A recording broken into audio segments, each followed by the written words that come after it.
점심 드시고 차 한잔 하시면서 함께 하시죠. 이슈앤피플의 작은 응접실 살롱드 상암. 오늘은 중장년들의 멘토라 불리는 분이시죠. 숭실사이버대학교의 이호선 교수 모셨습니다. 어서 오세요. 반갑습니다. 안녕하세요. 반갑습니다. 상담계 뚜러뻥 이호선입니다. 아유, 뚜러뻥. 시원하십니다. 아니 언제 봐도 에너지가 넘치세요. 그 유쾌한 기운은 어디서 보급받으시나요? 잘 먹습니다. 아하. 일단 잘 먹고 네. 가리지 않고 먹고 네. 자주 먹고 힘내서 먹고 네. 잘 먹고요. 네. 또 잠도 잘 자고요. 그리고 역시. 뭐 이렇게 다니는 것도 좋아하고요. 그냥 만사가 평안합니다. 이야, 그러시구나. 어디 하나 그늘지고 우울한 곳이라고 찾아볼 수가 없습니다. 그게 걱정이네요. 네. 자, SNS 프로필 적어두신 문장도 너무 유쾌해서 제가 이제 우리 청취자분들께 소개해드리고 싶은데 참 정말 짤막하고 강렬합니다. 힘든 일은 남에게. 정말 참 시원합니다. 네. 사실 이 그 카톡 프로필 보고 많은 분들이 또 실망도 많이 하세요. 아니 어떻게 상담한다는 사람이 마음 어루만진다는 사람이 어떻게 이럴 수가 있냐. 네. 오히려 힘든 일은 나에게 이렇게 적어놨으면 좋겠다. 그럼 제가 이렇게 말씀드리죠. 내가 왜? 그러니까 내가 왜? 이렇게 말씀드리는 게 네. 사실 우리가 힘든 일은 남에게라는 말은 정말 남에게 넘기자 떠넘기자가 아니고요. 네.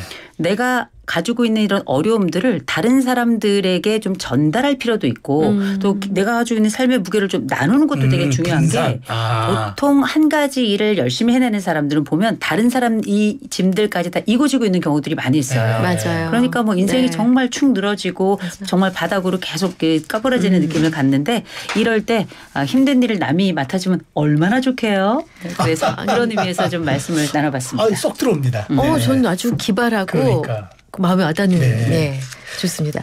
섭외 전화도 KTX 안에서 받으셨대요. 얼마나 바쁘신지 강연에 수업에 방송에. 아니 일상을 어떻게 보내고 계세요? 일주일에 7번은 강연하신다 이 정도인가요? 아마 그보다 더 와. 네, 조금 많이 하는 편이긴 한데요. 네. 일단은 뭐 말씀드렸던 것처럼 잘 먹고 잘 자고 또 일하는 거 좋아하고요. 또 이게 또 댕기면서 하는 일을 또 더 좋아해요. 댕기면서. 댕기면서. 댕기면서. MBTI가 2로 시작하시나요? 강력한 이죠. 그러시구나. 네. 센 이시구나.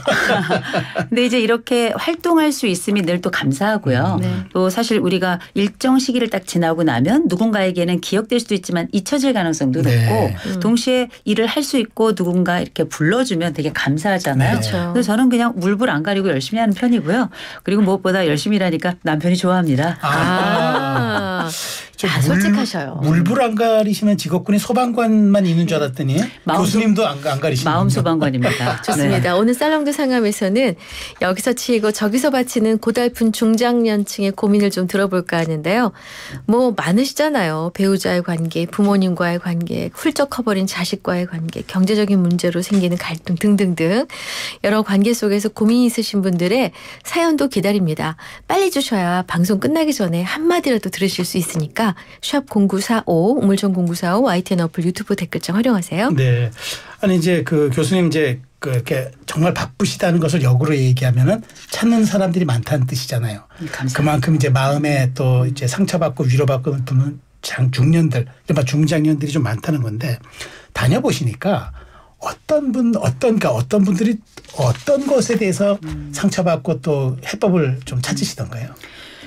보통 제가 찾아가는 곳은 강연 현장이고요. 제게 오시는 분들은 상담 현장입니다. 이렇게 네. 좀 나눌 수 있는데 상담 현장에 오시는 분들 중에 우리가 흔히 중장년이라고 네. 말씀하시는 분들은 사실 인생의 여러 어려움과 뭐 소통, 공간, 뭐 돈 굉장히 주제는 많은데요.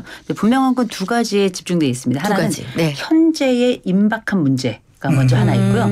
또 하나는 미래에 대한 두려움이 굉장히 커요. 네. 오히려 중년으로 넘어가면서 내가 과거에 어땠고 어려웠고 이런 주제들은 사실 이제 분석하고 또 정말 어려운 문제가 또 과거에 연결돼 있을 때만 그렇고요. 대부분 보면은 뭐 우리가 중년이 위에서 누르고 아래에서 올라오면서 가운데가 쭉 누르면 국물이 나오는 샌드위치 세대잖아요. 네. 그렇다 보니까 일단 자식 문제 굉장히 크고요. 정말 자식이 마음대로 안 되잖아요. 자식. 또 예. 배우자 문제 진짜 크고요. 예. 특별히 우리가 요새는 이제는 5060 넘어가면서 졸혼이라는 것도 많이 하고 맞아요. 이혼도 많이 하고 네. 동시에 외도도 굉장히 많습니다. 이런 요소들을 가지고 오시는 분들 부부 또 부모님들이 아직 살아계세요. 맞아요. 생존에 네. 계시면서 이분들과 어떤 관계도 되게 중요하지만 이분들도 어느 요양원 어느 요양병원에 모시면 좋은지 또 가족들이 함께 살아가면서 이런 독박 돌봄을 하지 않도록 또 이 과정에 생기는 우울감을 어떻게 해소할 것인지 이런 문제 플러스 요새 최근에 가장 많은 문제는 돈과 취업입니다. 돈과 취업. 아하. 그래서 앞으로 살아가야 될 날이 너무 길고 그럼에도 불구하고 사실 우리가 미처 준비를 해놓지 못한 분들이 더 많잖아요. 맞아요. 그런데다가 우리가 요즘은 또 중장년들 취업이 정말 일대 사업이자 동시에 내 삶에 있어서 너무 중요하게 현재와 미래를 만들어가는 또 공간이기 때문에 아. 정말 취업에 대한 고민 많으시고 또 그만큼 요청도 많으십니다. 정말 다양한 고민들이네요. 그러네요. 네. 자, 그러면 사실 뭐 교수님도 고민 같은 거 있으실 거 아니에요. 본인의 고민 중에 최근에 극복해 넘은 하나의 사안이 있다면 살이 자꾸 찌네요. 그거는 중장년이 아니 전 연령에 걸쳐서 네. 마음이 신관이 편하다는 표현 쓰는데 마음과 몸과 마음이 다 편해서 그러신가? 그런 것도 있는데요. 이제 제가 올해는 제 인생에 있어서 가장 어쩌면 그 몸의 위기를 맞은 해예요. 그래서 이제 2월 달에 이제 심장 수술도 좀 하고 어이구 저런. 네. 네. 그리고 이제 내년 상반기에 또 해야 될 수술이 또 하나가 있어서 제 올해의 목표는 이제 몸뚱이를 살피자예요. 몸이 아니고요. 몸뚱이를 살피자. 뉘앙스 알겠어요. 네네. 네. 그래서 전반적으로 이제 살아가면서 제가 그 전에 경험하지 못했던 몸의 변화가 네. 굉장히 드라마틱하게 오는데 몸이 무너지면 다 무너지잖아요. 그렇죠. 그래서 그렇죠. 이런 몸에 대한 관리는 제가 최근에 가장 관심 갖는 분야입니다. 그러니까 몸과의 관계가 네. 가장 중요해졌군요. 네, 맞습니다. 자, 그럼 여러 가지 문제 중에 부부 문제에 한번 포커스를 맞춰보죠. 50, 60대, 그러니까 중장년층의 부부 문제. 어떤 부부들이 최악으로 치닫습니까? 일단은 관계는 습관이죠. 습관. 네, 그래서 네. 이 부부들이 보통 중년 넘어가시면서 내가 10년 살았어, 20년 살았어, 30년 이상 살았어 이렇게 말씀하시는 분들은 보면 관계가 딱 그 틀에 잡혀 있어서 A라고 대답하고 B라고 반응하고 이런 식으로 늘 정해진 A, B의 방식을 서로 주거니 받거니 규범이 하거든요. 정해져 있군요. 그렇죠. 네. 그래서 나도 모르게 그 전에 방식이 튀어나오고 또 변화하려고 그래도 잘 안 되는 되고. 이런 관계 습관들이 굉장히 많은데 이 관계 습관 안에는 싸움 습관도 들어가요. 네, 그리고 밥 먹는 습관, 서로에게 위로하는 습관 혹은 상대를 밀어내는 습관 이런 것들이 다 그 전에 우리가 해왔던 방식이 보통 반복되거나 심화되는 경우들이 그렇죠. 굉장히 그렇겠죠. 많거든요. 네. 근데 문제는 우리가 중장년이 넘어가면 부부관계가 굉장히 안 좋아지는 경우가 더 많아요. 왜냐하면 중재 대상이 없어졌어요. 아이들이 커서 다 컸으니까. 떠나버렸고요. 그리고 이 둘 사이에 더 이상 우리가 애들 앞에서도 그렇고 뭐 애들이 있는 것도 아니고 하니까 참을 이유가 없습니다. 더군다나 우리가 요즘은 뭐 여성들이 본인의 권리도 잘 알고 있고 또 이혼을 한다 그래서 재산 분할이 안 되는 것도 아니고 또 사회 나갔을 때 남편은 이 집에 들어오는 시기지만 아내는 또 나가는 시기라고 할 정도로 새로운 여성들에게 열려있는 영역들도 많고 네. 새롭게 이제 퇴직하고 들어온 남편하고 적응이 잘 안 돼서 일명 은퇴 남편 증후군 이거를 옛날에는 그냥 억지로 견뎠는데 이제는 참지 않고 견디지 않습니다. 네. 그렇다 보니 이런 중재자의 증발도 굉장히 중요한 영향을 미치고요. 이제는 그리고 자아실현이 정말 중요한 시대가 돼서 자아실현, 네. 이제 너와의 갈등을 끝내고 이제 나만의 행복을 찾아가겠다. 이런 선택을 아주 빠르게 하는 분들이 굉장히 많아요. 네. 네. 그래서 이런 요소들이 어쩌면 지금 우리가 과거에 비해서 훨씬 더 부부싸움에 민감해지고 더 싸움을 잦게 하고 강하게 하는 이유가 아닐까 싶습니다. 그쪽 교수님 말씀 중에 그 습관이 굉장히 중요하다고 말씀하셨잖아요. 네. 그러니까 우리가 흔히 이제 습관적 표현하지 않습니까? 그 말의 뜻이 습관이 적이라는 그쵸. 누가 뜻이라고 조크를 주는데 저는 그 말이 예사롭게 들리지 않는 게 우리가 습관에서 벗어나지 못하면 잘 안 되더라고요. 그렇죠. 근데 이게 이번 생에 내가 습관에서 벗어날 수 있을까 이런 생각 드시는 분들 아마 많이 계실 텐데 전 이런 말씀을 좀 드리고 싶어요. 네. 내 습관은 확 바뀌는 건 없다. 그러나 조금씩은 반드시 바뀐다. 이런 말씀을 드릴 게 많은 분들이 또 상담 현장에 오셔가지고 우리가 왜 TV 같은 데 보면 제가 어린 시절에 이래서요. 이렇게 고통을 받아서 제가 지금도 이러는 것 같아요. 이런 말씀 하시는 분들 되게 많거든요. 네. 저는 어린 시절이 우리에게 준 영향력이 있죠. 네. 그러나 이건 30%밖에 되지 않아요. 아하. 나머지는 70%는 인생이 자기 교육도 받고요. 내가 좋은 것을 선택하고 해가면서 만들어가는 일종의 조각을 해가는 과정이라고 저는 생각을 하거든요. 그래서 부부간의 습관도 마찬가지예요. 정말 부부간에 정말 특징적인 건 하나는 뭐냐면 앉아요. 부부들이. 젊은 부부는 않는다. 더 앉아요. 완벽하게 앉으려고 하고 내가 왜 너한테 져야 되는데 내가 왜 너한테 양보해야 되는데 네. 이런 경우들이 태반이고요. 나이 든 부부들 같은 경우는 늘 양보하던 사람이 당연히 양보할 거라고 생각하는데 더 이상 양보하지 않거든요. 이게 관계의 습관이 사실은 달라질 수 있는 영역인 거예요. 옛날엔 양보했던 사람이 이제 양보하지 않는 것처럼 마찬가지로 습관도 특별히 관계 습관에 있어서도 나라는 사람이 A라는 지점으로 네. 변화하면 이 B라는 사람의 반응도 A라는 지점으로 반응이 달라지는 거거든요. 그래서 내가 어떤 것의 변화를 관계의 변화를 갖고 싶고 이걸 습관적으로 가져왔던 관계의 변화를 바꾸고 싶으면 너를 바꾸는 건 다음 생에도 안 돼요. 이번 생에 내가 하나 바꾸는 게 오히려 빨라요. 네, 이게 오히려 약간의 각도가 우리가 나비 효과라는 게 네, 있잖아요. 네, 그렇죠. 지금 요만큼을 바꾸면 사실은 다음번에 어느 시점이 돼서는 지구 반대편에 가서는 태풍을 일으키는 그렇죠. 거잖아요. 네. 이런 방식으로. 근데 이게 쉽지가 않고 또 배우자가 잘 안 바뀌고 반응도 안 하는 경우가 많잖아요. 그래서 우리가 상담을 하는 거예요. 그럼 사례를 하나 들어주세요. 예, 상담을 이를테면- 청하셨던 분 중에 문제가 있었는데 예. 그러니까 이 사례는 이제 써도 된다고 말씀을 네. 하셔서 네, 네. 어저께 뵀던 분이에요. 그래요? 네, 어제 예. 뵀던 분인데 남편이 자기 말을 안 듣는데요. 말을. 그래서 제가 말씀드렸어요. 무슨 말을 안 듣냐 그랬더니 남편이 집에 딱 들어오면 이제 들어오자마자 왼쪽에 화장실이 있는데 화장실에서 옷을 딱 벗고 몸을 다 씻고 들어왔으면 좋겠는데 남편이 전혀 씻지 않고 그냥 양말을 신은 채 그냥 들어온다는 거예요. 그게 정상 아닌가요? 그게 정상이죠. 네. 그래서 제가 그랬어요. 그러면 아내가 지금 남편이 다 씻고 들어왔으면 좋겠다고 얘기하는데 남편이 그 전에 씻고 들어왔냐? 여전히 안 씻고 들어왔대요. 그래서 앞으로는 어떻게 될 것 같냐? 앞으로도 안 씻을 것 같대요. 네. 근데 과거는 견뎠냐? 못 견뎠대요. 지금은 어떻냐? 지금은 못 견디겠대요. 과거에 비해서 지금은 얼마나 더 견디냐? 그랬더니 조금 익숙해진 것 같긴 한데요. 과거보다는 좀 나아졌네요. 이렇게 말씀을 제가 드린 거예요. 요거는 뭐냐면 내가 가만히 생각해 보면 옛날이나 지금이나 속상한 건 있지만 반응이 똑같은 사람은 없어요. 어떨 땐 약간 강하고 어떨 땐 약간 적어요. 그렇죠. 네. 그러면 이건 일련의 상황에 따른 것도 있지만 사람의 해석도 달라질 수 있겠구나. 그래서 이 커플 지금 이제 상담 본격적으로 시작을 했거든요. 네. 이건 뭐냐면 생활 습관을 바꿔서 이 어허. 사람들이 가지고 있는 정신 습관도 좀 함께 바꿔보는 거거든요. 네네. 그래서 지금 남편은 앞으로 어떤 상담을 하게 되냐면 정말 씻고 들어오는 것도 좋겠지만 다 씻을 수는 없잖아요. 네. 그래서 발만 씻고 들어오는 걸로. 아니 발만. 근데 저는 모르겠어요.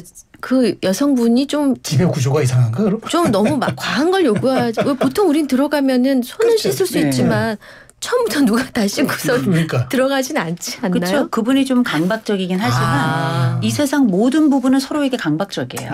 강력하게 요구하는 바가 있잖아요. 네. 그럴 때 일종의 조율을 하는데 네. 모두가 바뀔 수 없으니까 일부만 바뀌어도 살겠다라고 하는 그 지점을 만들어내고 그 최소 지점을 실천할 수 있으면 이 집은 앞으로도 바뀔 가능성이 굉장히 높은 집이라는 거죠. 그래서 제가 아까 작은 각도를 바꾸면 다음번엔 태풍이 일어날 수 있다. 네. 조금 더 안 바뀐다면 다음 생에도 어렵다. 네. 말씀을 드린 그 거예요. 사례까지 들었어요. 좋습니다. 살롱드 상하 오늘 숭실사이버대학교의 이호성 교수님 모시고 우리 인생 특히 중장년에 겪는 어려움에 대해서 얘기 나누고 있는데요. 잠시 광고 듣고 오겠습니다. 네, 살롱드 상암 오늘 숭실사이버대 교수이신 이호성 교수 모시고 중장년 발음이 안 되네요. 부부의 어려움 얘기를 나누고 있습니다. 네. 자, 그럼 부부 얘기를 좀 해봤으니까 우리 자식 얘기를 해볼까요? 그럼 자식은 배우자와 또 다른 차원의 이제 사실 약간 관계가 또 있잖아요. 어릴 때는 잘 자라면 뭐 괜찮은데 이제 크면 또 멀어지잖아요. 네. 어떤 조언이 좀 필요할 것 같습니까? 저는 자식을 키우면서 사실 자식과 부모 사이, 곧 부모가 아이를 낳고 키우는 그 기간을 우리가 다 모아서 부모기라고 부르거든요. 네. 근데 저는 부모기가 일종의 한 4개의 단계로 나눠진다고 생각하는데요. 하나가 이제 완감기가 있고 민감기 있고 그다음에 반감기가 있고요. 그다음에 수용기가 있고. 네. 이렇게 저는 제가 그렇게 나누는 거예요. 완강, 근데 민감, 완강기라는 반감, 건 수용. 네, 네, 완강기라는 건 아이들하고 아주 천천히 멀어지면서 서로 간에 그래도 접점이 많은 아동기 시기. 네. 네, 유아 아동기 시기고 민감기는 여전히 사춘기죠. 얘기는 굉장히죠. 그리고 반감기라고 하는 건 갈등도 줄고 서로 간의 접점도 많이 줄어드는 청년기. 청년기. 예. 그리고 아이들이 부모 나이에 들어가서 부모를 이해하기 시작할 시점이 저는 수용기라고 생각해요. 수용기. 네, 이렇게 네 가지로 가는데 사실 우리가 중년이 된다는 건 애들이 조금 컸다는 얘기예요. 네. 애들이 좀 성장을 해서 자기 세계를 구축하고 있다는 거잖아요. 네, 그럴 때 애들하고 잘 지내는 법 많이 물어보시거든요. 근데 이거는 간절한 인정 욕구이자 사랑받고 싶은 부모의 욕구예요. 아하. 왜냐하면 우리가 어렸을 땐 아이들 사랑한다고 생각하지만 사실 그 아이들과 함께 살아가면서 우리는 사랑을 또 받았던 거예요. 그렇죠. 만족이 굉장히 컸던 거고. 그렇죠. 그러나 이제 애들이 크면 연락도 잘 안 하고요. 그리고 심지어는 어떨 때는 나를 부끄러워하는 경우들도 있어요. 그렇잖아요. 부모를 부끄러워하는 자식들 많아요. 아 그래요? 예. 아니 자식들이 다 존경하나 봐요. 전혀 몰랐어요. 저는 그렇게 믿고 있는 거겠죠. 그러니까 부모의 옷 입는 스타일이 싫을 수도 있고, 아 맞아 있어요. 내 부모의 가난이 싫을 수도 있고요. 맞아요. 내 네. 부모의 매너가 싫을 수도 있고, 또 내가 봤을 때 욕하는 부모가 좋겠어요? 싫거든요. 좋은 자랑스러운 그리고 멋진 배우고 싶은 부모만 있는 게 아니고요. 정말 개떡 같은 부모들도 많아요. 만족스럽지 못하고 오히려 나에게 상처와 아픔과 고통과 두려움을 주는 부모들은 나중에 성장해서도 나이가 든다고 우리가 어른이 지혜가 생기나요? 그렇지 않잖아요. 네. 무르익어 간다는 건 경험의 세월만 주는 것이 아니라 그 안에 많은 것들이 학습되면서 괜찮은 어른으로 그렇죠. 만들어져 네. 가는데 이런 조형이 안 되는 분들이 계시면 이런 분들이 사실 자녀들하고 관계가 좋을 리는 없어요.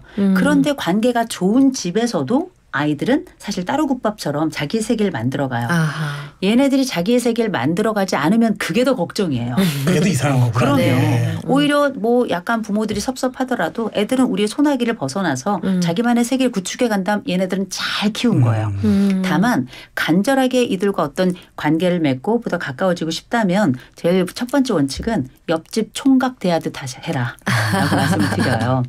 맞아요. 옆집 총각은 늘 네. 잘해줍니다. 우리가. 그렇죠. 옆집 총각은 우리한테 인사를 뭐 약간 좀 소홀하게 하더라도 섭섭하지도 않아. 인사해 주는 것 자체가 땡큐예요. 그렇죠. 근데 부모 자녀가 그렇게까지 해야 되냐 이렇게 생각하시는 분들도 계시거든요.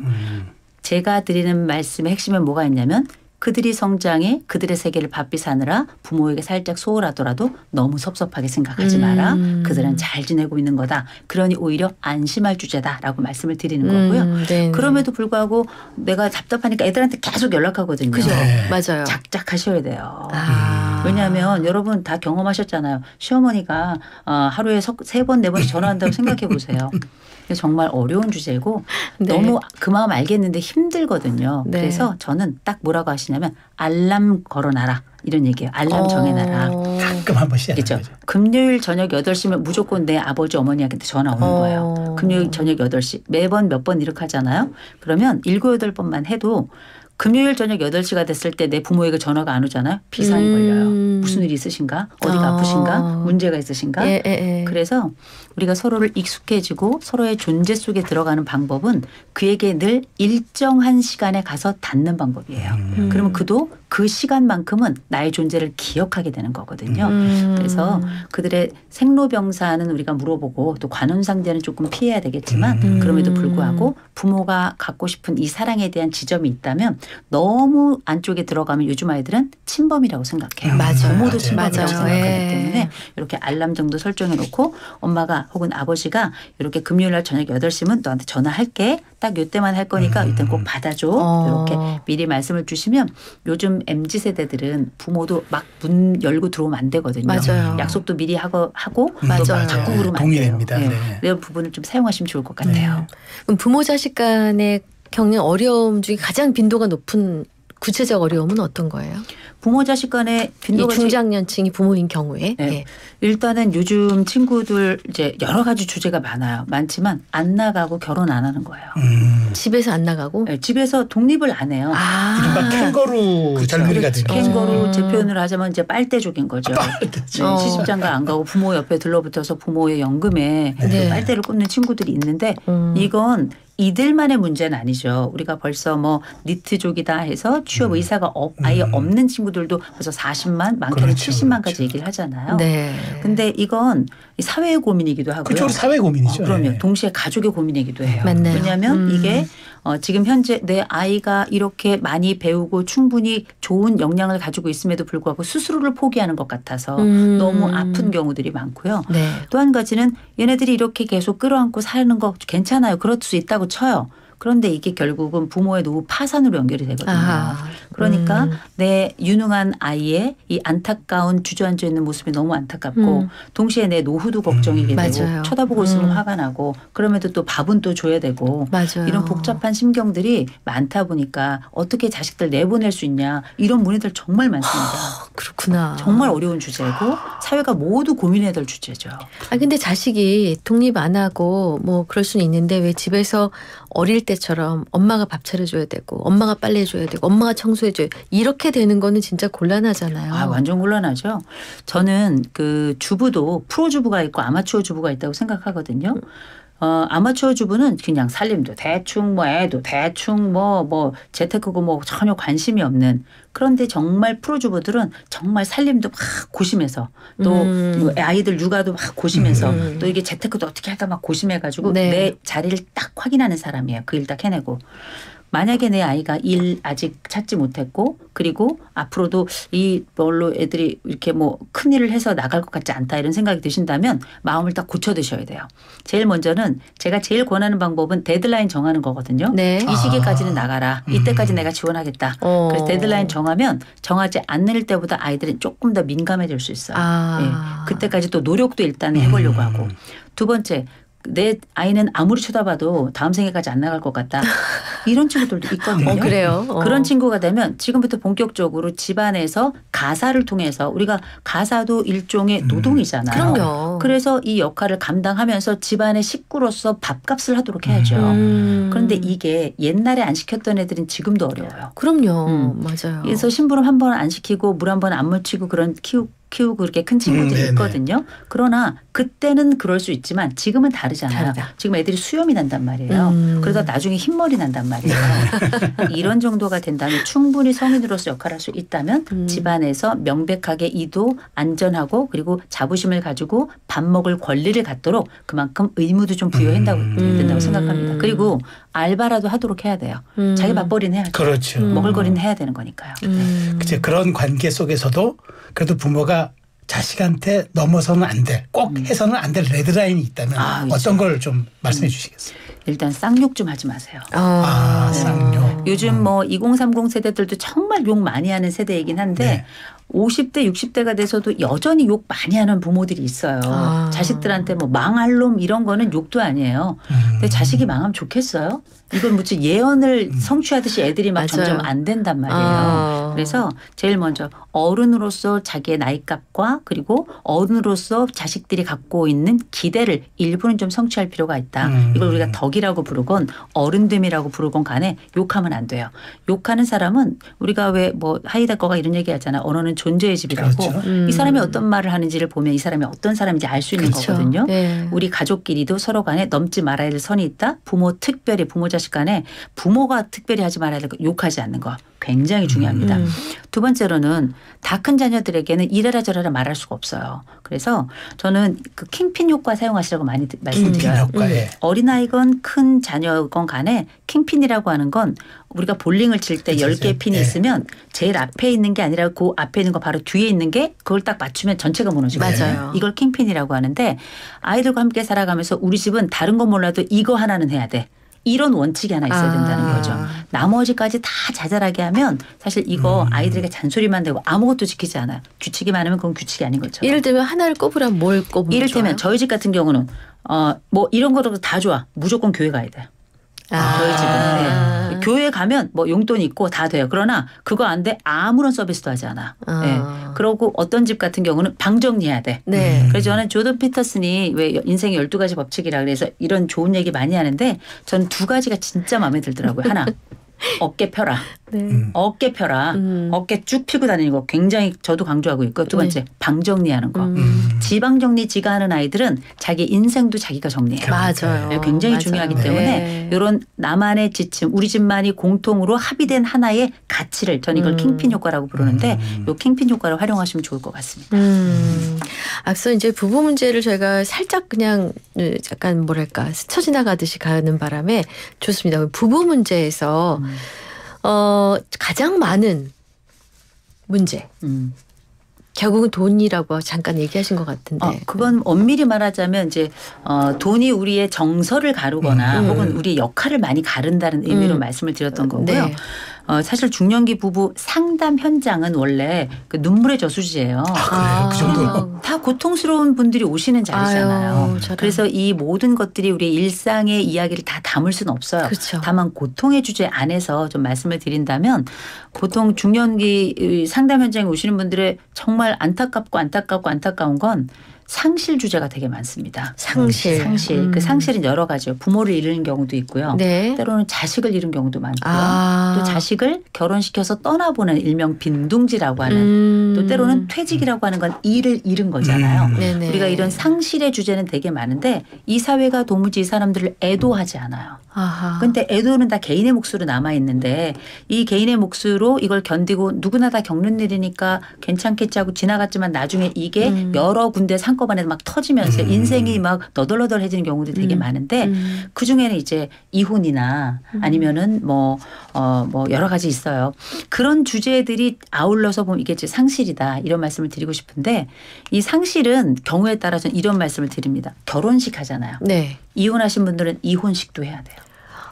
그래요? 그럼요. 어머. 저는 그렇게 주장하는 사람이거든요. 공개적으로 우리가 그렇게 사회적으로 인정 승인을 받았다면 이제 둘이서라도 작게라도 이혼식을 했으면 좋겠다. 그래서 서로에게 아픔 또 괴로움, 고통 최소화하도록 하는 거 되게 중요한데 이렇게 점을 찍는 작업이 되게 중요해요. 이제 끝났어. 이제 다 마쳤어. 애썼어. 잘했어. 고통스러웠지만 여기까지 잘 왔어. 이런 역할을 해주는 게 하나의 상담의 공간이거든요. 그래서 아픔의 자리이기도 하고 눈물의 자리이기도 하지만 마침표를 찍는 자리이기도 해서 이런 여러 가지 면에서 내가 인생에 너무 많은 것을 잃었는데 이게 나에게 너무 고통이고 잘 없어지지 않아. 통제가 안 돼. 그럴 때는 이렇게 상담 현장에 오셔서 이 삶에 대한 전체 이야기도 좋지만 이 사건에 대한 마침표를 한번 찍어보시는 것도 굉장히 개운하고 마치 때를 쫙 밀고 새우질을 뒤집어으로 아마 세션을 시작하실 겁니다. 네. 특별해도 예의가 있고 마침표가 있다. 이혼식 아주 특별해 네. 보입니다. 네. 5780님 이호선 교수님 팬입니다. TV 나오실 때마다 이뻐지시고 힘든 다이어트 성공하셔서 유지하고 계시고 의지로 본받고 싶어요. 사이다 발언 시원합니다. 8616님 부모 부끄러운 건 충격인데 뒤에 옆집 총각 설명 듣고 끄덕끄덕 네. 이해됐습니다. 하나 더 있네요. 저도 캥거루족이라 듣는데 너무 뜨끔했어요. 밥값은 한다고 하는데 부모님 속 썩어 들어가실 것 같아요. 라고. 우리 반성 모드. 네, 마지막 말씀하신 분 같은 경우는 그 마음이 이쁘네요. 제가 볼 때 조만간 독립할 것 같아요. 네, 그렇군요. 자, 이제 뭐 우리 부부 얘기, 자식 얘기 좀 들어보는데 이제 중장년의 본인 얘기 좀 한번 해볼게요. 나이 들면서 이제 우리가 외롭다, 뭐 살아보니 뭐 의미도 없어 이런 얘기 하는데 왜 이런 마음이 드는 겁니까? 이 시기가 되면 헛헛하잖아요. 네. 왜냐하면 이제 몸도 일부가 떨어져 나가는 것 같고요. 또 역할에 있어서도 앞이 보이고요. 앞이 보인다는 건 끝이 보인다는 거죠.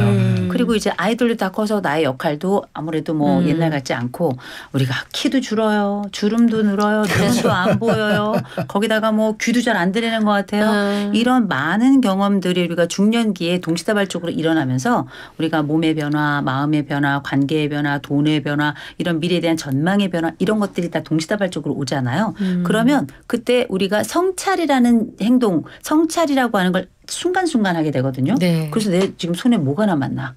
아하. 여기도 상실이네요. 그럼요. 네. 그래서 흔히 이런 중년기에 겪는 내 자신을 돌아봤을 때 참 별로 열심히는 살아간 것 같은데 남은 게 없을 때 제가 그 왜 번자민 버튼의 시계는 거꾸로 간다라는 그 네. 영화에 보면 이제 세월이 많이 지나서 오히려 어려진 맞아요. 그 벤자민이 뭐라고 이야기하냐면 오랜 세월을 살아간 것 같은데 도무지 기억이 나지 않는다. 이런 얘기를 하거든요.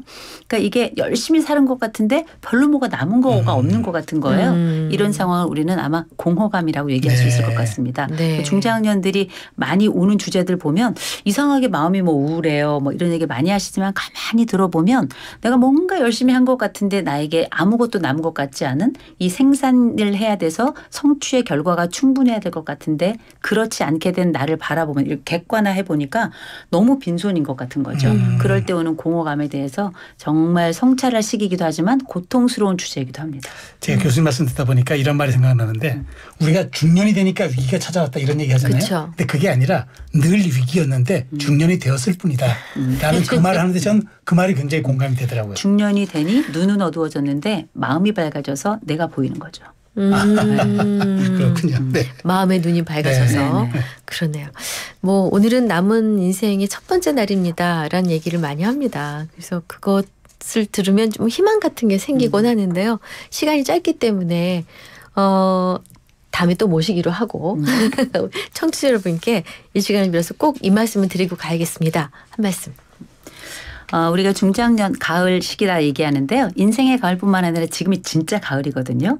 이번 가을 만끽하지 못하면 내년 가을도 만끽하지 못합니다. 네. 나에게 남아있고 내게 주어져 있고 내가 누릴 수 있는 지금의 가을을 가볍지만 만끽하는 그 습관을 일상에 한번 가져가 보시면 전생애가 아마 더 좋아질 거고요. 무엇보다 중요한 건 이 가을에 나가세요. 나가셔서 내가 만나는 이 가을이 내 삶 속에 들어오도록 하신다면 이 가을이 절대 공허하지 않을 겁니다. 그래서 교수님 말씀 듣다 보니까 이번에 가을에 나오셨는데 계절별로 좀 나오셔가지고 맞아요. 부부관계, 가족관계 이런 데 대해서 계절별 맞춤형 조언을 해 주시면 좋겠습니다. 그거 괜찮은데. 겨울에 뵙겠습니다.